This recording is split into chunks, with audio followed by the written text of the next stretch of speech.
नै थाइजौ ओरैनो सारा आबाद मावनायखौ बबे मायथाइनिफ्राय जागायनाय? नैबे सारनि अमा फार्म नै लोगोफोर खालाजाम बिफां जोंनि बर' समाजाव बेकारै थानाय लाइमोनफोरखौ मा मेसेज होनो सानो? लाल चन्दन नङा होमबा इयो? नै बियो जुखाम गोजा आरोना लोगो। बेवहाय मोनबाय आसाम गौरब बान्था आरो 2024आव नै दा मैयानि दिनाव आङो डिक्लार जादों पद्मश्री बान्था। मैथ्रु दङ, लेसु दङ, गय दङ, ओमफ्राय थाइजौबो दङ।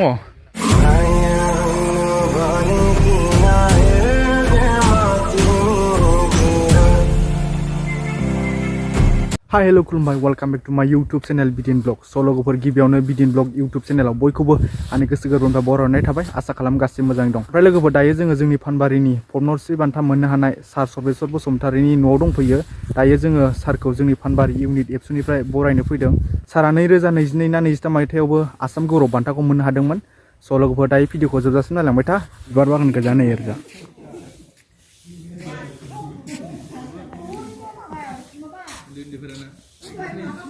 आरो नै ओरैबो नार्सारि बानायनाय दं बिबारनि गलाब बिबार नै मा बिफांथाय आरो सिङावबो नै आरो ओरैबो दङ नै फुल जावैनाय बैबो मा फुलिथाय। स' लोगोफोर दायो आङो सारनि बारियाव दंफैयो नै नैबे न' खाथिनि सारनि फुख्रि आरो मेरला दंबावो आरोना सारनाव फुख्रिया। दायो जोङो मोनसे बागानाव थांबावनो नागिरदों, नार्सारि मोनसे दंबावो बेयाव थांनो नागिरदों जोङो। गय फुलि गाहाय गाहाय आरो नै इयाव गोजौ गोजौ गायजानाय जाजोब्बाय नै बेफोरो अयथासार बुरजा दंखायो ओइखै। आरो नै गय बागानाबो फिथाइ थाइजोबखानाय मैथ्रु गय फुलि ओमफ्राय नैबे मौसुमि फिथाइ ना मा होनो नैबेयो बिफां मौसुमि बिफां। मौसुमिबाबो बेयो बेलेग मौसुमि खारं ब्रायो खार' खान्नाय बायदि ने इयो खार' खान्नाय जाय एखेयानो जायो। लेसु लेसुआ थायहांबाय खोमाथ'। औ मैथ्रु दङ, लेसु दङ, गय दङ, ओमफ्राय थाइजौबो दङ। थाइजौ मौसुमि मेरला दङ आरोना लोगोफोर मोनसे माबायावनो। नै बे मौसुमि बेलेग आरो मौसुमिबाबो जोंनि लकेलनि मौसुमि नङा एकदम बेलेगनिफ्राय लाबोनायसो। नै मैथ्रुफ्रा आरो नै थाइजौ थाइजौआथ' थाइनो बेसेनिफ्राय थाइदोंथ'। थाइजौ गोजा नै बिबार बारजोब्बाय लोगोफोर नै थाइजौआ बिबार बारजोब्बाय।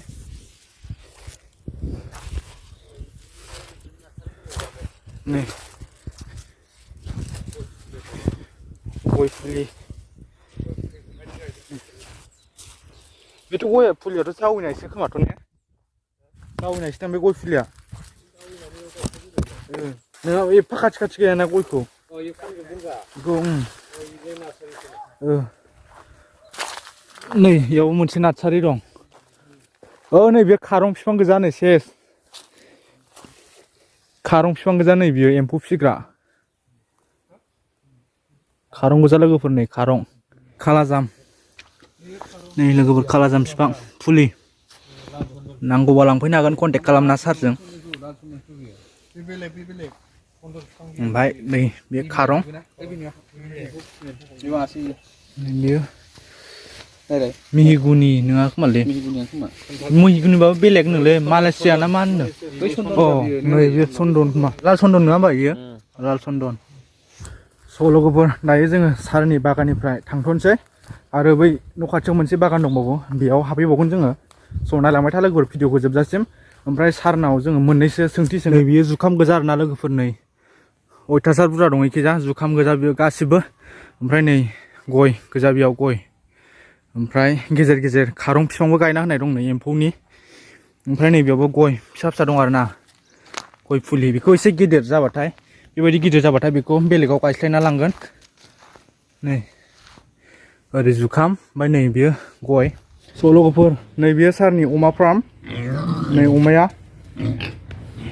आरो नै ओरैबो दङ नै अमा गोजा इफोरो अमा दंजोबो बेयाव गासिबावबो ओमफ्राय नैबेयाव फुख्रि मोनसे दङ आरो बैयावबो मोनसे दंबावो बेयाव थांगासिनो जों नायनो स' लोगोफोर नैबेबो फुख्रिया मोनसे बेयाव बिराद गिदिर गिदिर ना दं बेयाव ना स्टल बिराद बारल'बाय थायो बेयाव बिराद गिदिर गिदिर ना दं आरो ना लोगोफोर ओमफ्राय नैबेबो मोनसे जोङो भुटानबारि दालाय दुलाराय बर' फरायसा आफादनिफ्राय फैदों दा जोङो मैया मोनाबिलिनिफ्रायनो आदैखौ पद्मश्री बान्था मोननायनि खौरांखौ जों मिथिनानै खोब गोजोननाय मोन्दों ओनसोलनि मोनसे जौगाखांनाय आदैया जाहाथे लाबोनो हायो जों बेवहायबो इउनिट दाबसेनिफ्राय खोब गोजोननाय मोन्दों बेनिखायनो जों आदैखौ इउनिट दाबसेनिफ्राय बरायनाय हाबाफारिखौ जोङो लानाय जाहैबाय दा जोंनि बरायनायखौ जाहाथे आदैया आजावो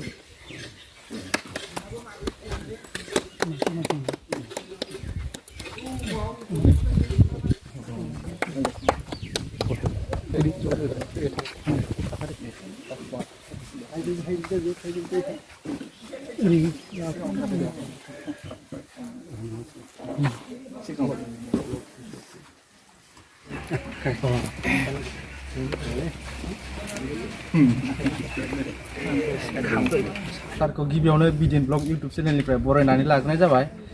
सारनाव दा आङो मोननैसो सोंथि सोंगोन सार गिबियावनो सारनि इन्ट्रडाक्सनखौ भिउवार्सफोरनो खोन्थाना खुलुमनाय थाबाय आंनि नामा जाहैबाय सर्बेस्वर बसुमतारी गामिया जाहैबाय 1 नं गोरोबदारा पस्ट अफिस पानबारि थाना पानबारि जिल्ला चिरां बिटिआर आसाम जे आं बे गामियावनो जोनोम मोननाय आरो एक्चुअलि आंनि कर्मआ जाहैबाय 1 नम्बरावनो जाहैबाय आबादारि जों आबाद मावनानै नैबेसिम सफैबाय आंहा दस्रा साइड बिजनेस जेबो गैया बिनिफ्राय आबाद मावै मावैनो नै दिनै बेखिनिसिम सफैदों गतिके आं बेखायनो आबाद मावनानैबो जे बेबायदि आसाम गौरब पद्मश्री मोनो बे आङो खुनुदिन सिमाङावबो नुफेराखैमोन दिनैहाय बेबायदि बान्था मोननाय लोगो लोगो आं बिराद गोग्गानाय मोन्दों आरो लोगोसे जोंनि ओनसोलनि रायजो राजाया जथेस्थ आंखौ खामानि मावनायफ्राव सापर्ट होदों आंनि जिब्लाक मावनाय खामानि बेफोरखौ बिथांमोनहाबो नुनानै बिथांमोनहाबो मावनो हमदों दा बेनो जाहैबाय आंनि हेल्प होनाय आंखौ थुलुंगा होनाय आरो बेजों लोगोसे बेखिनिसिम जे आं सफैनो हादों बे सफैनाया जाहैबाय प्रत्येकटा डिपार्टमेन्टआनो जाहैबाय आंखौ थुलुंगा होदों फिसारियानो होन भेटेनारियानो होन एग्रिकालसारानो होन हर्टिकालसारानो होन सेरिकालसारानो होन गासिबो डिपार्टमेन्टआनो आंखौ थुलुंगा होदों आरो बिथांमोननि थुलुंगाजों आङो गुबुन गुबुन जायगायावबो आङो बाहेरायावबो थांनो मोन्दों ट्रेनिंबो लानो मोन्दों दिनैहाय बेखिनिसिम सफैदों बेखायनो आङो प्रत्येकटा डिपार्टमेन्टखौबो आंनि गोसो गोरबोनिफ्राय रोजा रोजा साबायखर बावनाय थाहैबाय फैबाय थानाय समाव आं मा मावलांनो हायो आंनि मावनाया ओनसोलनि रायजो राजानि थाखाय मा खामानियाव होयो बेखौ जाहाथे बिथांमोनहा आंनिफ्राय माखासे सोंनानै बा नायनानै बिथांमोनाबो मावनो आवगायलाङो आं बेखौनो फैबाय थानाय दावगाफुबाय थानाय आबादारिफोरखौ आं बिनिफ्राय आंनि गोसो गोरबोनिफ्राय बेखिनि खावलायनो थाहैबाय आरोखि ओरैनो सारा आबाद मावनायखौ बबे मायथाइनिफ्राय जागायनाय आङो आबाद मावनाया जाहैबाय 1995निफ्राय मावदों ओमफ्राय बेबायदिनो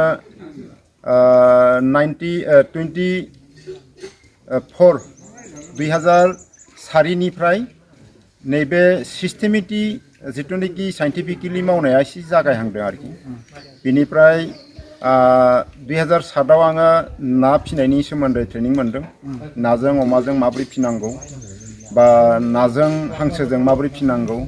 बा ना फुख्रियाव जोङो मा लानो हायो हमना लादो मोनसे उदाहरन जोङो बिगासे हा फुख्रि जावबाय बेहाय माथावरिखौ जों मा मावगोन माथावरिखौ जों मायाव बाहायगोन बेहाय फिथाइ सामथाइ गायनांगौ जे फिथाइ सामथायाव बेसेबां थाखा मोनो नायाव बेसेबां थाखा मोनो गासिबजों जुदि एडजास्ट खालामोबा बे बिगासे माइ गायनायाव जेसेबां थाखा मोनो बिनि 3 गुन मोनो आरोखि दा बेफोरखौ ट्रेनिंखौ मोन्दों बिनिफ्राय 2009आव आङो कलकातायाव कल्याण इउनिभारसिटियाव बेयावबो ट्रेनिं मोन्दों बेहाय माबोरैहाय जोङो नार्सारि बानायनांगौ माबोरैहाय हर्टिकालसारखौ माबोरै मावनांगौ थिग बिदि ट्रेनिं मोननानै दा बिदिनो आङो लासै लासैनो ट्रेनिंबो मोनबाय बिदिनो 2009निफ्राय आरम्भ जाहैबाय थारमाने एवार्ड मोननायाबो आं बिदिनो बिटिआर गभर्नमेन्टनिफ्राय 2011 सनाव बान्था मोनदों 10,000 करि थिग बिदिनो बिनि उनावहाय 2013याव बे मोनबाय डिस्ट्रिक्ट बेस्ट फार्मार हिसाबै मोनबाय बिनि उनावहाय 2014आव खोमा आङो स्टेटआव मोनदों फिसारि डिपार्टमेन्टनिफ्राय 2015 मोनदों 2016 मोनदों थिग बिदिनो दिनैसिम कन्टिनिउ मोनगासिनो दं आरो नै दा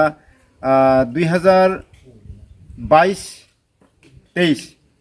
बेवहाय मोनबाय आसाम गौरब बान्था आरो 2024आव नै दा मैयानि दिनाव आङो डिक्लार जादों पद्मश्री बान्था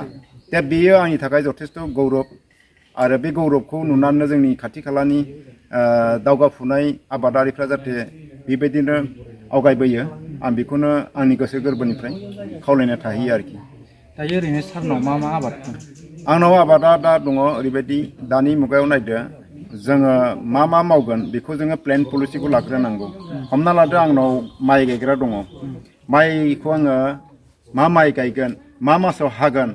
बे माइखौ हानानै आङो मा मावगोन बेयो कमप्लिटलि आजिखालिनि दानि मुगायाव जितु दिउरि माबा दङ आरो बैसो दङ 120 दिन दङ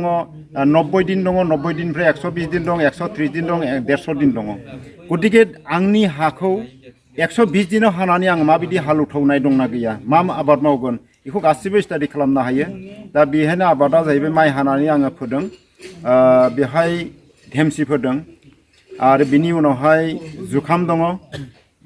बे माइ गायग्रा हायाव आंना बे जुखामजों धेमसिजों दङ आरोखि बेहाय दङ गासै 20 बिगा दङ बिनि उनावहाय मैथ्रु आबाद दङ थाइजौ बागान दङ लेसु दङ बेहाय माने फुलि बानायनायसो बियो थारमाने बिमा दंफां बियो मानो होनबा बेवहाय आङो फिथाइखौ जेसेबां बुरजा मोनगोन बिनिख्रुइ 3 गुन जाथे आङो फुलि बानायनानै बांसिन रां खामायनो हायो आरोखि बे जाहैबाय मादार प्लेन थिग बिदिनो बिनि गेजेर गेजेर इन्टारक्रपिं हिसाबै आङो लालांदों इन्टारक्रपिंआव जाहैबाय बै दंफांफ्रा जाहैबाय पार्मानेन्ट 1 बोसोरिया बिनि सिगां आं मा दंफांखौ गायब्ला बिनिफ्राय आं सिगां मोननो हायो दा बेखायनो मैथ्रु गायदों दा बेखायनो आंना आरो बेखौनो फैबाय थानाय समाव आं बेखौनो सानगासिनो दं जों इन्टारक्रपिं माने फोनांजाब दंफां फिथाइ सामथाइ जों गायनांगौ थारमाने मानसिनि संख्या बांलांगासिनो दं हानि संख्या खमायगासिनो दङ दा बेखायनो जोङो बिगासे हायाव खोलोबै जों माबोरै आबाद मावनो हायो बेखौबो सिन्था सुथा खालामगासिनो दं बेवहाय हमना लादो मोनसे उदाहरन जों गय बागान गायगोन गय बागान गायनाय लोगो लोगो जोंना गया गावनि डिस्टेन्सखौ कुनु दिन कमप्रमाइज खालामनाङा एकदम एकुरेट डिस्टेन्सखौ लाथारनांगौ बे गयनि गेजेराव नोङो जिखिजाया दा गोदान दङ हय खमलाबो गायनो हायो नङाबा कक'आ गायनो हायो नङाबा मा होनो कफि गायनो हायो नायबा नोङो गय दंफाङाव गलमरिच गायनो हायो नङाबा फाथै गायनो हायो नङाबा आजिखालि गोदानै फैदों माने भेनिला थिग बेफोरबायदिखौ जुदि नोङो थोरोबथाम थोरोबब्रै बिदि गायोब्ला बे थोरोबथाम गायबा 3 बिगा हानि आबाद फैबाय बियो आरो बे अक्सिजेन सानलाइटखौ बियो खोलोब भाबै गाव लागोन आरोखि अब्ला जोंनाव इन्टारक्रपिंआव कुनु दिन हेम्पार गोग्लैया सिंगेल क्रप मावनाय लोगो लोगो बोसोराव फैबाय बोसोराव मोननायनि उनावहाय जेबो गैला आरो बेबायदि इन्टारक्रपिं थानाय लोगो लोगो मा जाहैबाय बेहाय बिनि जोथोना बेयाव थांबाय बिनि जोथोना बेयाव थांबाय आरो जोंनि खामला खरसाबो डाबल थांला सिंगेलावनो जाहैबाय आरोखि हासार होबाय नों हासाराबो बे मोनसेयावनो गासिबो मोनजोब्बाय आरोखि जा जोथोन लाबाय बे जा जोथोन मोनसे लानायावनो गासिबो मोनजोब्बाय आरोखि थिग बिदिनो जोङो बेबायदि खोलोबै आबाद मावलांनांगोन दा बेबायदिखौ मावगासिनो दङ जाहाथे बिदिखौ नुनानै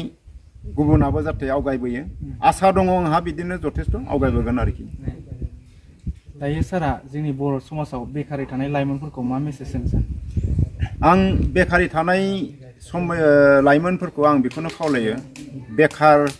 गावखौनो गाव साननाया बहुद गोरोन्थि मानोना जोङो गावखौनो गाव एक नम्बरावनो दा मा होनांगौ जोङो फरायनांगौ आरोखि फरायनायनि उनावहाय गावनि क्वालिफिकेसन बा डिग्रीखौ लाखांनायनि उनावहाय गावखौनो गाव बेकार होननानै खुनु दिन साननो नांला मावनानै जानो थाखाय थांनानै थानो थाखाय जथेस्थ' लामा दङ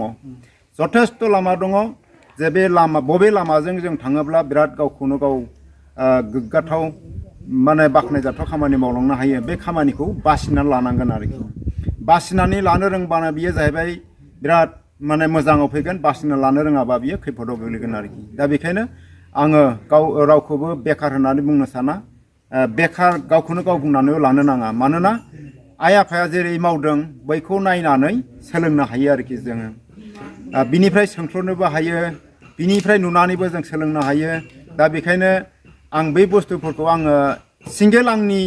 न'खरनि अभाब बिजोखौ सुफुंनो थाखायसो मावदों नङा होमबा दा बेवहायनो माखासे सोलोंथाव खामानि दङ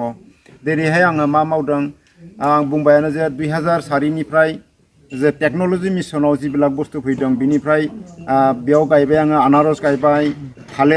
थालिर गायनाय लोगो लोगो जे बे फानबारि ओनसोलाव दिनैहाय थालिरजों माखासे बेकार समस्याया जथेस्थ' सल्भ जादोंमोन बिनि उनावहाय लेबु नारें गायदोंमोन नारेंआबो जथेस्थ' दा फेमास जानानै दं बिनि उनावहाय आनारस गायदोंमोन आनारसआबो सानसे समाव फेमास जादोंमोन दा ओरैबायदि गावखौनो गाव बाख्नायथाव जे सिपिनांनि आनारसआ जोंनि फानबारियाव फैदोंमोन जों सम लानानै सिपिनांनि आनारसआ माने फानबारियावबो फैला दस्रायावबो माने जोङो बेखौ जायगा लाहैनो हादोंमोन आरोखि फानबारिनि आनारसनिफ्राय दा बे मोनसे बिराद मोजांमोन बिनिफ्राय आनारसआ गैला बिनि उनावहाय नै दा फैयै फैयै जों बिदिनो मैथ्रु मोनसे जांख्रिथाय फैदों मैथ्रुआबो जथेस्थ' लाब दङ खुब खम समावनो बिनि फिथाइ मोनो आरो जथेस्थ' लाबदायक बेनिफ्राय दा बेखौ लायनानै जों मा खालामदों नार्सारियाव फैदोलाय नार्सारियाव फैनाय लोगो लोगो हायाखौ खुब खम नांगौ आरोखि इसेल' हायावनो जोङो गावखौनो थांनानै जुदि बिनि फिडबेकखौ नायनो थांबा बुहुद भेलु फैयो बे नार्सारियावबो आरोखि जे नार्सारि फांसे बानायनानै नोङो फुलि बानायनानै बिराद मोजां जुदि जोथोन लानानै जुदि मोजां जायोब्ला बेयाव जिहेतु MRP थाया बिबानो मोनो आरोखि 10 थाखानि बुस्थुखौ नोङो बिराद मोजां खालामबा 100 थाखाबो मोननो हायो थेवब्ला बेसेबां लाबजनक आरोखि बे नार्सारि बानायनो थाखाय जोंनो हेक्टर हिसाबै हा नाङा आरोखि गतिके बेखायनो आं बेखौल' मेसेज होयो जे गावखौनो दिन माने बेकार होननानै लानो नाङा आरोखि शिक्षाखौ लानायनि उनावहाय गावनि शिक्षाखौ मोजां खामानियाव फोनांदो गावखौनो गाव बेकारखौनो दिन साननो नाङा आरोखि किसु जायब्लानोखि मोजां इडुकेसन लानायफ्रा जायनियाव जाय माने मोजां लामाखौ नुदों बेथ' साख्रि मोननायखौबो जाल्ला गारनानैसो आबादाव फैबावदों आरोखि बिदिबो उदाहरन बहुत दङ गतिके किसुमान जाय जिखौ मोजां मोनो बेखौनो मावो सोरबाबा साख्रिनि बादै जेबोखौनो मावा सोरहाबा मोजां चान्स मोनदों बे साख्रिखौनो जाल्ला गारनानै बे आबादाव फैयो आरोखि खिन्थु बेखायनो सिस्टेमेटिक मावोब्ला आबादावबो जथेस्थ' जों थाखा खामायनो हायो जोङो साबलम्बी जानो हायो बे एकदम सैथोथार आरोखि फोथायनाय दं आरोखि आं बेखिनिखौनो फैबाय थानाय लाइमोनफोरनिसिम बेखिनियाव आङो खावलायनाय थाबाय आरोखि सानैसिम रोजा रोजा गोजोननाय थाबाय बेसेन गोसा समखौ जोंनो दसे सम होनायनि थाखाय खुलुमबाय।